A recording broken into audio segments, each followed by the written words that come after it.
डलवाइलो ए भौजी बाबा रांड होलिया।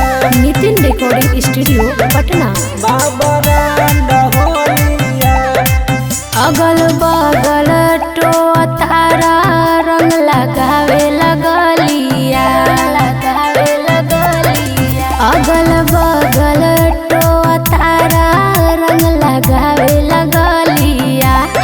आय हाय लगावे लगलिया। कितनी डलवाइलो ए भौजी बाबा रांड होलिया। कितनी डलवाइलो ए भौजी बाबा रांड होलिया। डलवाइलो ए भौजी बाबा रांड होलिया। बाबा रांड होलिया।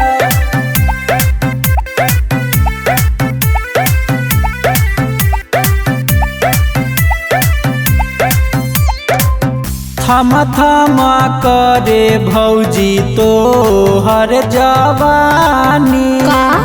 एही से मजा देवरू खूब लेवतानी।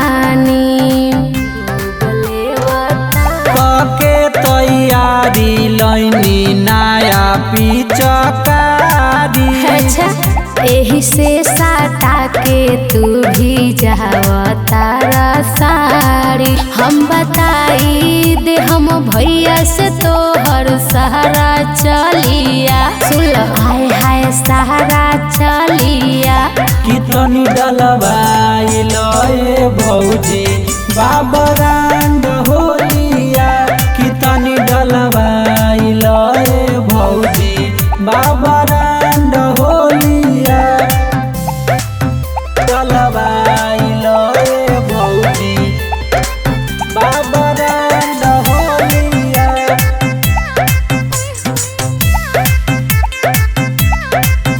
ललका बिरिया लेके आईनी भौजी हाथ में। हनु बेला सारा तारा बात नु बात में। तू कम नहीं खात में। भोला दीवाना बाबा कुछो नहीं करी है। डाले नहीं दे हब तहरा जनी सदेवरू लरी है। राहुल सुबहनु तो बन गईले साफा जलिया।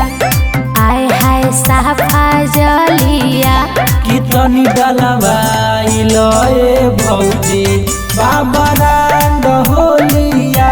कितनी डलवाइलो ए भौजी बाबा